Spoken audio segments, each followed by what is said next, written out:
Pero para que todo esto tenga sentido, hace falta entender de una vez por todas que existen muchísimos estereotipos de metaleros y algunos son incompatibles con otros. Son realmente incompatibles y además existen, así que también existen dentro de este submundo, existen distintos estereotipos, distintos tipos de truths o distintos tipos de posters, no es que simplemente existen esas dos familias. Hay diversidad, digamos, en la cuestión. Así que vamos a entrar a mencionar algunos, pero son estereotipos que todo el mundo conoce, aunque no se han categorizado, muchas veces todo el mundo los conoce algún ejemplo, o más o menos puede dar cuenta de la existencia de tal o cual tipo de persona que comparte tales o cuales tipos de características, que obviamente tiene muchísimo que ver con la cuestión estrictamente musical, o no, puede haber una contradicción curiosa ahí. Desde hace mucho tiempo se está diciendo que lo que se ha convertido el black metal, este movimiento tan conservador y filonazi, es por ahí muy contradictorio a lo que en un momento supo representar Venom, que es para muchos el iniciador de toda esta cuestión.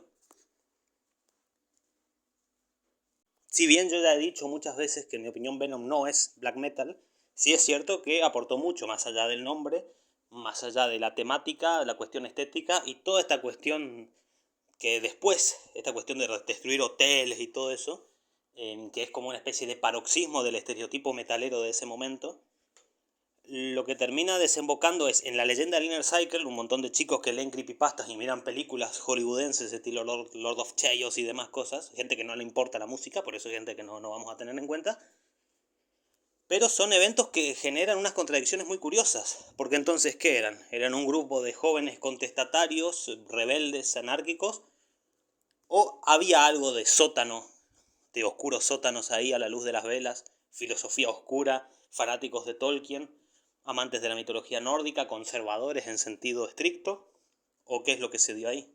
Hay muchas contradicciones internas, por eso es tan interesante. Tenemos que entender que dentro del universo de la literatura, la figura del artista famélico, es decir, del solitario escritor que escribe bajo la luz de las velas, es una figura buscada, es una figura valorada y de hecho está bastante mitificada, ¿no? Tenemos muchísimo de eso. El, el poeta maldito por excelencia. Pero en el mundo del metal, en el mundo del rock en general, en toda esa mitología, la figura del solitario en su sótano no es tan agradable. Normalmente se busca más una cosa de banda, de lo de las motocicletas y bueno, todo ese estereotipo de los 80 es lo más encumbrado dentro del mundo del metal y como digo, dentro del mundo del rock en general, de la banda de rock, la típica leyenda del rock, es totalmente antagónica a la figura del artista famélico, esa que digo del escritor solitario que escribe en su sótano a la luz de las velas. Porque como digo, nadie quiere ser el solitario a la luz de las velas en su sótano. ¿O sí? Veamos. Los puntos a destacar del black metal son varios. En primera, que es un universo lleno de gente que literalmente cree que tiene contacto, son filósofos, pensadores, poetas, gente que tiene contacto directo con lo místico, poderes paranormales, etcétera. Y paralelismo con la literatura y varios también. En el black metal, como todos saben, es muy normal que los músicos tengan seudónimos, cosa que es muy de la literatura. O sea, escritores con seudónimos, hemos conocido muchísimos ejemplos, hay de sobra en la historia. Stendhal, Mark Twain, George Orwell, eh, Lewis Carroll, etcétera, una infinidad. Ese no es el único punto de conexión que tiene el black metal con la literatura. Y que lo diferencia, por ejemplo, con el estereotipo de la típica banda de metal. ¿Por qué? Lo que para un thrasher sería vergonzoso, que es ser un triste y solitario chico del sótano, para un blacker es un honor, es un orgullo, lo buscan. Un ejemplo clarísimo de esto que me gustaría traer a colación y siguiendo con el paralelismo, la comparación con el universo de la literatura, es, por ejemplo, cuando hay una banda de power metal que está conformada por una sola persona, muchas veces, en los últimos años se ha visto menos, pero en años anteriores, hay proyectos que eran unipersonales, pero que se presentaban como banda. Ejemplo, Warcry, el primer disco de Warcry que casi lo hizo Víctor García solo. Porque se tiene que dar la idea de banda. Es parte de la esencia del metal. En la literatura es justamente al revés. Explico. El ejemplo más conocido, más evidente, es el de Avellaneda. El Quijote de Avellaneda, que se compuso en respuesta al Quijote de Cervantes. Que se cuenta que quizá existe la hipótesis de que era un grupo de escritores coordinados por Lope de Vega, que se presentaban, que escribían bajo el seudónimo de Avellaneda. Pero era un grupo de escritores. Repito, el libro hubiera tenido menos valor si ellos decían que eran un grupo de escritores trabajando en conjunto y que no era la obra de una sola mente, que es parte de la mística de una obra literaria, que es de un solo escritor que escribe en su oscura soledad. El black metal tiene algo de eso, a diferencia de otros géneros que prefieren decir somos una banda y hacemos música en conjunto, y si lo hace una sola persona se esconde detrás de una banda y se hace pasar por, inventa nombres y dice que hay varios músicos en distintos instrumentos. En el black metal es al revés. Está bien, prefieren, se jactan de decir que es un proyecto solitario compuesto en la soledad de un oscuro sótano. ¿Se entiende? Hay otra mística. Es contradictorio.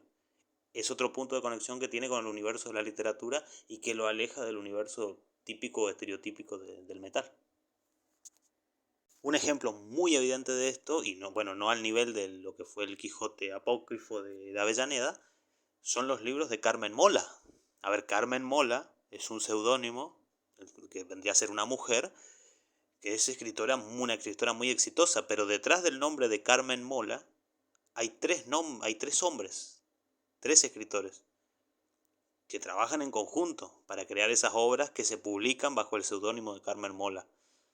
Esto es un ejemplo tremendo, obviamente. A ver, un libro de literatura, seguramente juvenil, que parece escrito por una mujer, es mucho más atractivo a ese público que un libro que está confeccionado y diseñado en conjunto, un trabajo en equipo, un trabajo empresarial por tres profesionales de la escritura que encima son hombres. ¿Se entiende un poco? Rompe un poco la mística de lo que espera el público al que apunta el producto.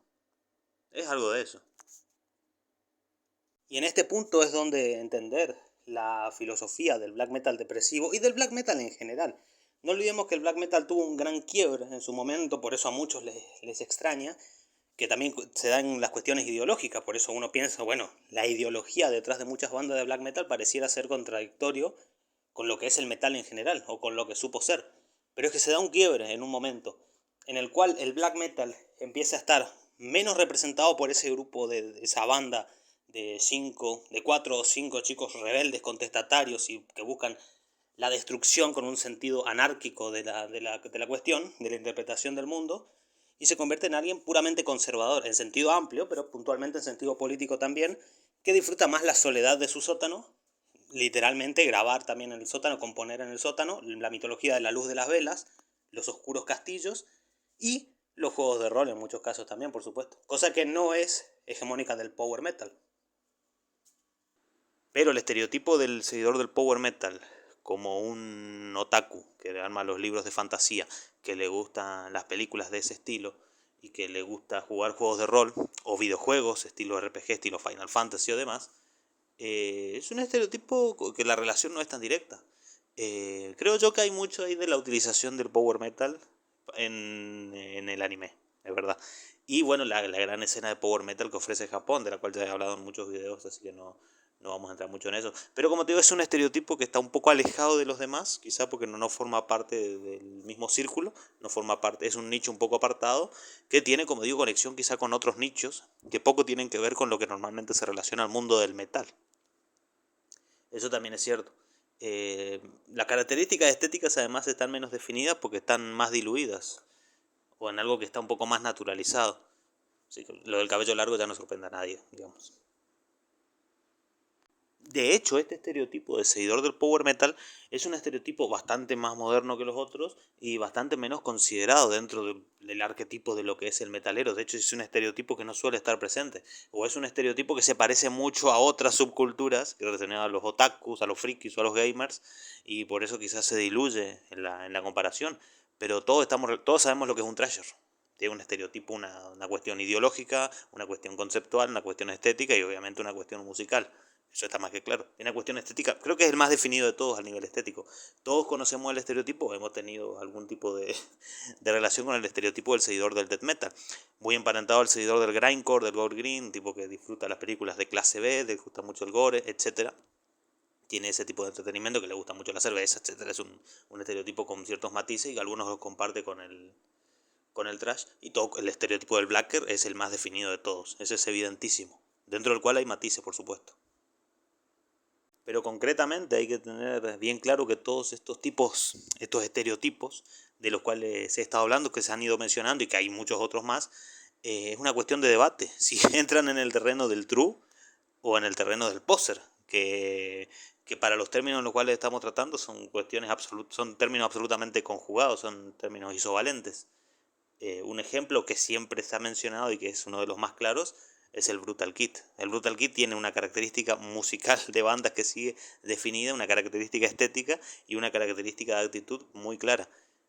El Brutal Kid no disfruta del power metal, no disfruta del heavy metal clásico, no disfruta del hard rock y es muy fanático del deathcore, bueno, de bandas como Lamb of God, Machine Head, Pantera, Meshuggah, Slipknot, etcétera. Obviamente los Whitechapel, los The Black Dahlia Murder, los Suicide Silence, etcétera. Los Cradle of Flight puede entrar por ahí y toda esa cuestión.